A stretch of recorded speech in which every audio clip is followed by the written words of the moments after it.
사랑이 죄가 되었던 세상. 사랑하는 마음은 사람과 다르지 않았는데 태어난 모습이 다르다는 이유 하나만으로 탑 속에 갇혀야 했던 존재가 있었습니다. 중국 항저우 서호에는 천년을 수련한 하얀 뱀이 사람을 사랑했던 전설이 전해지고 있습니다.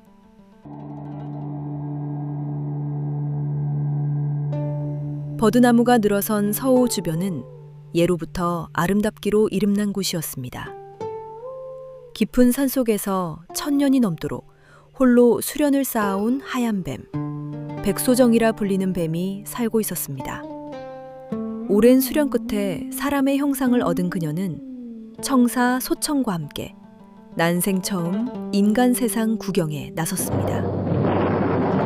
갑자기 하늘이 무너지듯 소나기가 쏟아졌고 갈 곳 없이 처마 아래 몸을 웅크린 두 여인에게 낯선 청년 하나가 다가와 우산을 내밀었습니다. 이 청년은 허선이라 불리우며 조상산소에 다녀오는 길이었습니다. 약방일을 하며 살아가는 넉넉하진 않지만 마음이 따뜻한 청년이었습니다. 그는 두 여인을 자신의 배에 태워 비를 피할 수 있도록 도와주었습니다. 백소정은 그의 뒷모습에서 천년 수련 중 한 번도 느껴본 적 없는 이상한 떨림이 느껴졌습니다. 백소정은 아미산으로 돌아가지 않고 서호 호숫가에 조용히 거처를 마련하고 우산을 돌려드린다는 명분으로 허선을 다시 만났습니다. 허선은 어릴 때 부모를 잃고 외롭게 살아온 사람이었는데 따뜻하게 대해주는 백소정의 매우 낯선 온기에 서서히 스며들었습니다. 두 사람은 자연스럽게 가까워졌고 소청을 증인으로 하여 하늘과 땅 앞에서 부부의 연을 맺었습니다. 백소정은 가진 것 없는 허선을 위해 작은 약방을 차려주었고 두 사람은 나란히 약을 짓고 손님을 맞으며 소박하고 다정한 날들을 보냈습니다. 그 무렵 진강 금산사에는 법회라는 고승이 있었습니다. 오랜 수행으로 도력이 깊은 승려였는데 어느 날 허선 부부의 소문을 듣고 직접 찾아왔습니다. 백소정을 본 순간 사람의 형상을 하고 있지만 그 안에 흐르는 기운이 인간의 것이 아님을 단번에 알아챈 법회는 허선을 따로 불러 부인의 정체를 밝혔습니다. 이보게, 자네의 아름다운 아내가 궁금한 적이 없었는가? 현실에 존재하지 않을 법한 미모, 흰 피부. 안타깝게도 그녀는 천년 묵은 뱀이 사람으로 변신한 것이라네. 허선은 고개를 저었습니다. 스님, 저는 아내를 믿습니다. 허선은 눈앞에서 함께 밥을 먹고 잠을 자는 자신의 아내를 믿고 싶었습니다. 법회는 한숨을 쉬며 한 가지 방법을 알려주었습니다. 돌아오는 단오절에 이 웅황주를 줘보게. 이 술을 마시면 아무리 도술이 높아도 본 모습이 드러난다네. 평화로운 나날이었지만 법회를 만난 이후 괴로웠던 허선은 마침내 돌아온 단오날 밤 이내 궁금증을 참지 못하고 아내에게 술잔을 내밀었습니다. 백소정은 아무것도 모른 채 잔을 비우고 잠이 들었습니다. 가만히 아내를 지켜보던 허선은 아무 변화 없는 그녀를 보고 안심하며 잠이 들었습니다. 어스름한 새벽, 허선은 무심코 뻗은 손에 전해지는 차가움에 놀라 눈을 떠보니 그의 옆에는 거대한 흰뱀 한 마리가 침상 위에 또아리를 틀고 있었습니다. 그는 너무 놀란 나머지 심장이 멈춰버리고 말았습니다.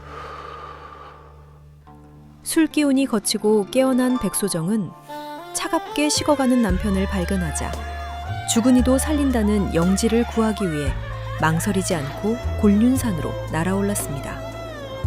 선계의 문지기들이 뱀 요괴가 감히 선계를 넘보냐며 백소정을 물리쳤습니다. 이 앞은 뱀 요괴가 감히 드나들 수 없다네. 하지만 백소정은 물러서지 않았습니다. 남편을 살릴 수만 있다면 죽어도 좋다는 마음으로 문지기들과 싸우기 시작했습니다. 마침내 그녀는 성할 곳 없이 상한 채로 영지 한 뿌리를 품에 안고 겨우 서호로 돌아왔습니다. 그리고 남편의 입술 사이에 넣어주었습니다. 허선이 눈을 뜨자 백소정은 허선에게 말했습니다. 소방님, 괜찮으십니까? 간밤에 긴 꿈을 꾸셨나 봅니다. 허선은 아름다운 아내의 말을 그냥 믿었습니다.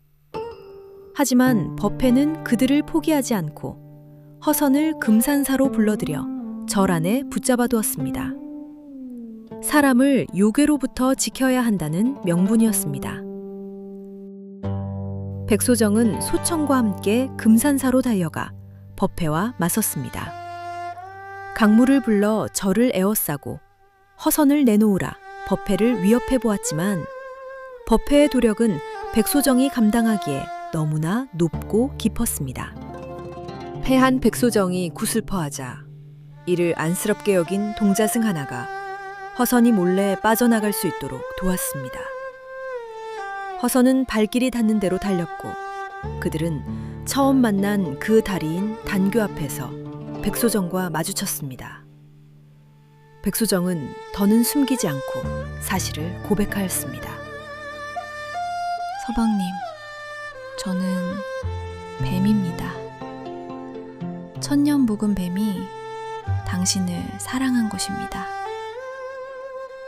그러고는 나직이 실을 읊조리니 서호의 상과 물은 변함없건만 당교는 아직 이어져 있건만 이 가슴은 왜 이리 찢어지는가. 한 마음 다한 사랑이 재가 되어 날리는가.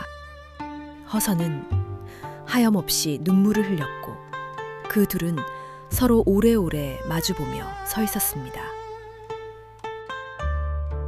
두 사람은 다시 함께 살며 아들을 낳았습니다.